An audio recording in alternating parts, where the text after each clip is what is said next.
gonna sing till the Spirit moves in my heart. I'm gonna sing till the Spirit moves in my heart. I'm gonna sing till the Spirit moves in my heart. In 1810, a slave in New York known as Isabella was sold to her final owner, Mr. Dumont. This slave would later be known as Sojourner Truth.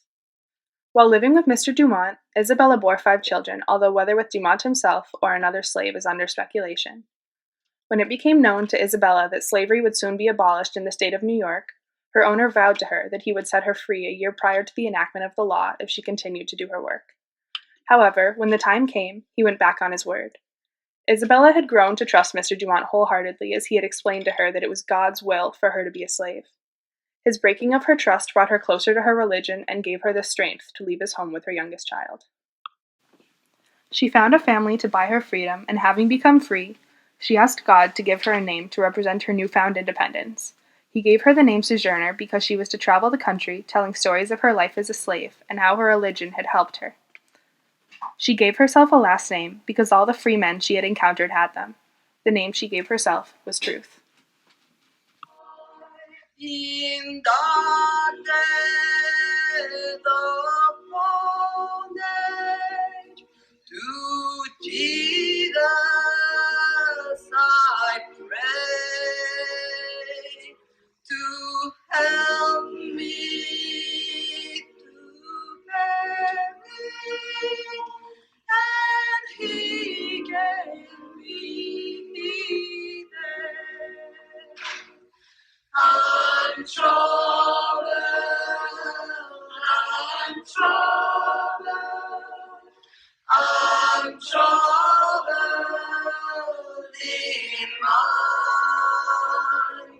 If Jesus don't have me, I surely will die.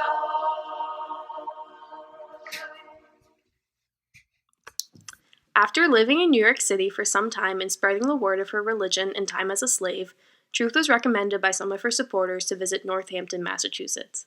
They asked her to join a utopian society that focused on equality and freedom. The utopian society was called the Northampton Association of Education and Industry, or the NAEI. It was located in the part of Northampton that would soon become Florence, Massachusetts. A group of men from Connecticut who opposed slavery moved to the town and took on the debt of a silk factory that had gone bankrupt. They chose this industry because it required no slave labor. Within this factory, they devoted the top 2 floors to be living quarters for those involved in the association. Truth made the journey there and was invited to spend the night with the NAEI. Although the living quarters were quaint and uncomfortable, Truth recalled that the atmosphere allowed her to feel truly free for the first time, and so she decided to stay. That's one reason that slavery was terrible, but then it's also about the rest of the life and the world, and she could be very eloquent on that subject. But she also found her voice as a woman. So this was the very beginning, her life in Florence. She was here for 13 years. In the beginning, when she realized that her position as a woman was as fraught with difficulty as being a slave. Truth's involvement in the NAEI kickstarted her life as a civil and women's rights activist. The support she gained from her community in Florence inspired her to not only travel giving speeches about equality and freedom, but also to dictate her biography. She brought copies of her biography with her everywhere she traveled and sold them to the people who came to hear her speak for 25 cents apiece. She saved every quarter she made in order to pay for her home in Florence. And a man named Samuel Hill, who was one of the people that took that over, eventually said to her, I think he and others, they were working for her, and they really liked her, I'm sure. She had a wicked sense of humor, and she was becoming very well known in New York and England. by her speeches. So he said to her, Sojourner, I'm going to give you a house. And she said, no, can't give me a house. But if you want to give me a mortgage, he was so strong. You want to give me a loan and a mortgage? We'll do that. So he built the house that we'll see. During her time spent in Northampton, Truth met many other influential abolitionists. Among them were William Lloyd Garrison and David Ruggles, but by far the most interesting is the relationship she developed with fellow former slave Frederick Douglass.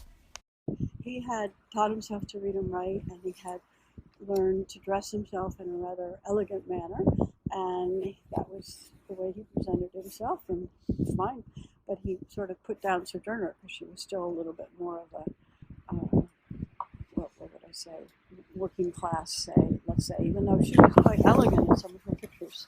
Visit here, and he said that Sojourner Truth, that strange amalgam of womanhood and cleverness, but she attacked Fred verbally a couple of times because he was trying to compromise with some of the anti-slavery stuff, and she didn't like that. So they had these interesting, a couple of times where they met up. They respected each other, but they also had no problem with, going after each other's beliefs. The town of Florence lit a fire under Sojourner Truth, and in turn, Truth lit a fire under the civil rights movement. During her life, she was one of the first African-American women to take a white man to court and win. Despite all the hardships she faced in her life, she never strayed from her religion and pacifism. She paid for her own home selling her biography and traveled all across the country giving groundbreaking speeches on her own to audiences of thousands. She inspired Harriet Beecher Stowe, author of abolitionist novel Uncle Tom's Cabin, and is rumored to have a character based off of her in one of Stowe's other novels. A quote that has been said about Truth is, "She wore out her life in service to the causes she held dear." The speech she gave that she is best known for, known as Ain't I a Woman, is still referred to as one of the greatest speeches given during the civil rights movement, and is a part of standard curriculum today used to teach children and adults alike of the strengths of the movement and the strengths of Truth herself. Many versions of the speech are circulating today that have altered the speech both in content and in the accent the speech is given in. However, this is the version of the speech that is recognized as being most historically accurate. If the first woman God ever made was strong enough to turn the world upside down all alone, these women together ought to be able to turn it back and get it right side up again.